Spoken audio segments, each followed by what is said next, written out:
मैंने तो तय किया है कि मैं जब भी रिटायर्ड हो जाऊंगा, मैं मेरे बाकी का जीवन वेद, उपनिषद और प्राकृतिक खेती के लिए खर्च करूंगा। योगी जी को पीएम पद दिया जाए। मोदी जी 75 साल के हो गए हैं और रिटायरमेंट की उनकी उम्र हो गई है। नितिन गडकरी के तीखे बोल अपनी ही पार्टी के लिए कुछ तो इशारा कर रहा है। आरएसएस का यह दबाव है कि नितिन गडकरी को ही प्रधानमंत्री बनाया जाए। जनाब 75 साल के हो गए हैं, कब तक बैठे रहेंगे कुर्सी पे? युवाओं को मौका दिया जाए। नमस्कार दोस्तों, मैं गुड्डू चैनपुरिया, रियल न्यूज पर रियल बातों के साथ। दोस्तों, अब केंद्र में खलबली मची हुई है। क्या मोदी जी रिटायर होंगे? जी हाँ दोस्तों, मोदी जी 5 देशों के दौरे पे हैं, लेकिन उधर मोदी जी दौरे पे निकले और इधर कुछ और ही खेला हो गया।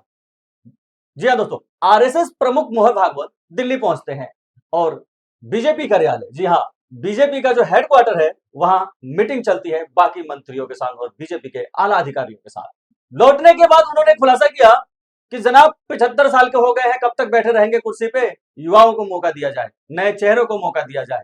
तो कहीं ना कहीं ये इशारा था मोदी जी की तरफ, क्योंकि हाल ही में मोदी जी 75 साल के हो गए हैं और रिटायरमेंट की उनकी उम्र हो गई है, क्योंकि अमित शाह ने खुद ही राजनीति से संन्यास लेने का आदेश जारी किया। उन्होंने खुद ही बोल दिया कि देखिए, मुझे अब रिटायरमेंट चाहिए, मैं अब आराम करना चाहता हूं क्योंकि मेरी सेहत अब ठीक नहीं रहती।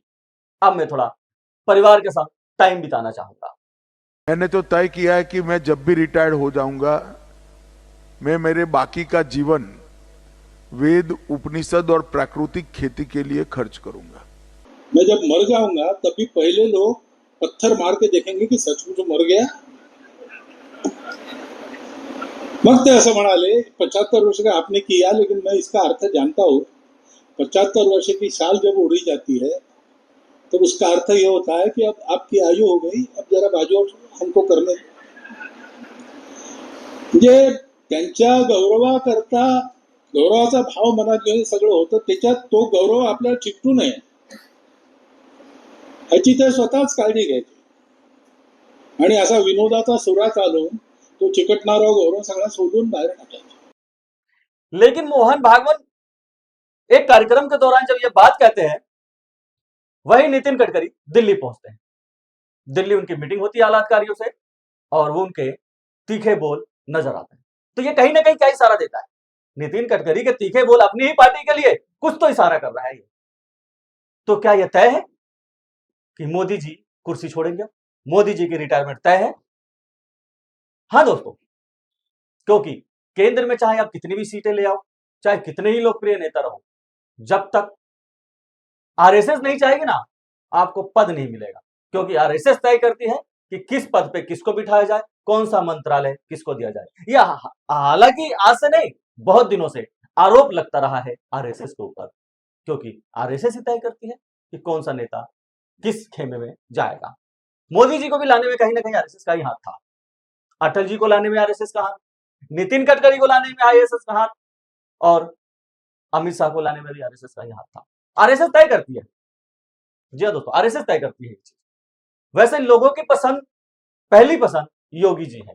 जिस तरीके से योगी जी ने उत्तर प्रदेश में अपना कार्यभार संभाला हुआ है, लोगों की ये पसंद है, युवाओं की ये पसंद है कि योगी जी को पीएम पद दिया जाए, क्योंकि पीएम का पहला चेहरा योगी जी ही है हमारे लिए। लेकिन आपके पसंद और नापसंद से कुछ नहीं होता, ये तो आरएसएस तय करता है, नागपुर में बैठा हुआ।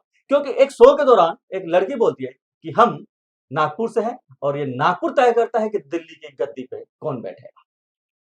कहीं ना कहीं उस लड़की की बातें चुभती और टीस देती है कि नागपुर तय करेगा। तो दोस्तों, सोचने की बात है कि मोदी जी अब रिटायर हो रहे और मोदी के बाद कौन आएगा। ऐसा तो नहीं कि नितिन गडकरी को पीएम बनाया जाए, क्योंकि आरएसएस का फुल सपोर्ट है नितिन गडकरी को। क्योंकि नितिन गडकरी अभी इस समय तो सड़क परिवहन मंत्रालय नितिन गडकरी के पास है, लेकिन कहीं ना कहीं उनका भी सपना था कि मैं पीएम बनूं।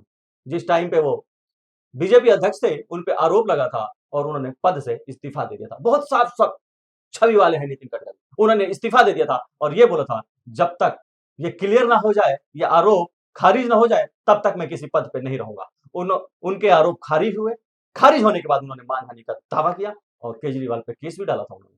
उसके बाद उन्होंने मंत्रिमंडल को ज्वाइन किया, जो कि सड़क परिवहन मंत्रालय उनके पास है और बहुत ही अच्छा पर्यावरण को लेकर वो कर रहे हैं। इस टाइम बहुत ही पसंदीदा नेताओं में से है नितिन गडकरी। लेकिन आरएसएस का यह दबाव है कि नितिन गडकरी को ही प्रधानमंत्री बनाया जाए। तो क्या नितिन गडकरी बनेंगे हमारे प्रधानमंत्री और मोदी जी की रिटायरमेंट हो? तय है, मोदी जी अब रिटायर हो जाएंगे। तो मिलते हैं अगले न्यूज पे, रियल न्यूज पे।